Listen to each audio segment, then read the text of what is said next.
Imagine your own mind betrays you 12,000 years ago. You stop sleeping. You hear voices in the dark. You stare at the trees like something is hiding between them. And now your tribe has to ask one terrifying question. Are you sick or are you dangerous? There is no therapist, no hospital, no medication, no private bedroom where you can quietly fall apart while ordering food on your phone like a modern professional disaster. There is only the fire, the cave, the cold, and a group of people trying to survive until morning. So were mentally ill people safe in ancient times? The honest answer is uncomfortable. Sometimes yes, sometimes absolutely not. Let's imagine one person. We'll call him Aru. Aru is not evil. He is not cursed. He is not a monster. But something has changed. He talks to people who are not there. He panics when the night gets quiet. He forgets simple tasks. Sometimes he cries for no clear reason. Sometimes he laughs at nothing. Today, we might think of trauma, psychosis, depression, epilepsy, or another serious condition. But ancient people did not have those words. They had fear, they had stories, and they had explanations. If Aru lived in ancient Mesopotamia, his suffering might become a supernatural investigation. Mesopotamia was basically humanity's first great paperwork empire, where even your demons probably needed proper documentation. Around the 11th century BCE, a scholar named Esagil Kinapli is linked to a major medical text often called the Diagnostic Handbook. In that world, strange behavior, sleeplessness, terror, confusion, and unusual speech could be read as signs of gods, ghosts, demons, or broken rituals. So what happens to Aru? Maybe a healer is called. Maybe an Ashipu, a kind of ritual expert, examines him and decides this is not just a bad mood. This is spiritual trouble.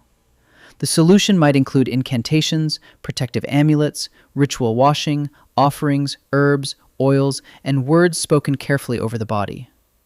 Was it modern medicine? No. Was it always gentle? Also no. But here is the important part. Aru might not be treated as simply bad. He might be treated as afflicted. Something had happened to him. Something had attacked him. Something needed to be removed, repaired, or calmed. That could save him. Or it could make him more frightening to everyone around him. Because if people believed invisible forces were involved, then Aru was not just a suffering man. He was a doorway. And nobody wants to sleep next to a doorway that might let demons in.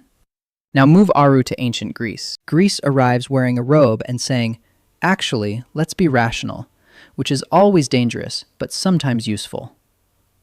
By around 400 BCE, the Hippocratic text on the sacred disease argued that epilepsy was not divine punishment. It was a natural illness. That idea was huge, because if frightening symptoms came from the body, not from angry gods, then the sufferer was not automatically guilty. Hippocrates was kind of the ancient world's version of that one person at dinner who says, I did my own research. Except this time, the research was actually moving in the right direction. Greek doctors connected mood and behavior to the four humors: blood, phlegm, yellow bile, and black bile. Too much black bile could mean melancholia. Imbalance could mean mania. The treatment might be diet, rest, baths, exercise, music, fresh air, or changes in daily routine. Simple stuff. Very ancient wellness influencer. Did this mean Aru was safe? Yes. Yes, he could be, if his family had patience, if a healer saw illness instead of evil, if his behavior did not scare the group too much. In that case, Aru might be watched, rested, fed, and kept near people who cared about him. But ancient compassion had limits. If Aru shouted in the street, refused food, frightened children, or seemed violent, safety could disappear fast. Ancient communities were small. Survival depended on trust. One person acting unpredictably at night could feel like a threat to everyone. That is the brutal part. The same group that might protect you could also decide they had to protect themselves from you. Then Rome takes the Greek medical ideas and adds its favorite ingredient: control. In the 1st century CE, Aulus Cornelius Celsus wrote De Medicina, where he discussed conditions that sound like madness and melancholia. Some of his advice was surprisingly human. Speak calmly. Use familiar voices. Keep the person in a safe place. Try not to make the fear worse. That is almost tender. Almost. Because Rome was still Rome. If someone was seen as severely disturbed, restraint could be used. Chains, isolation, and force were not impossible.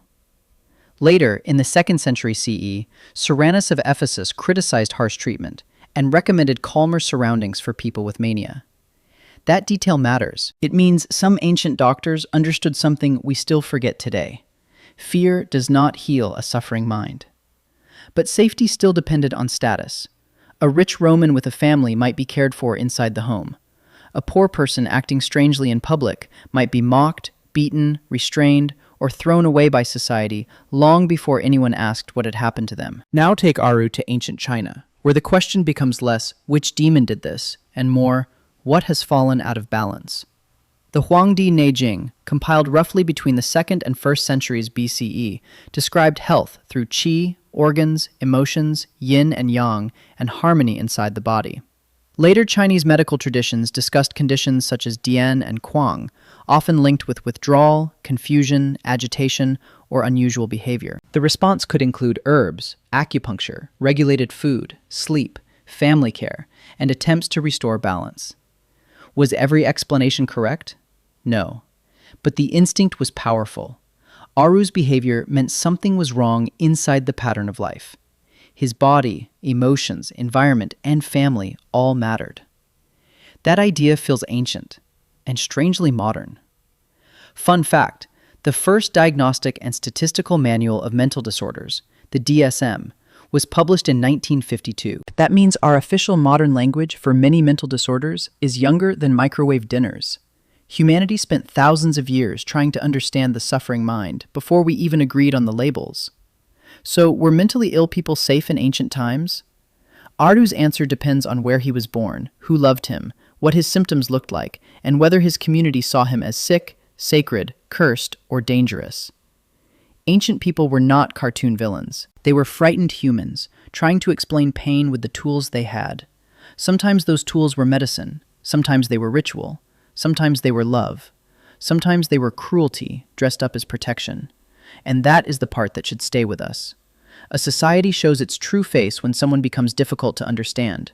Not when people are healthy, not when people are useful, but when someone is scared, confused, different, and no longer easy to help. Because the oldest question was never just, what is wrong with them?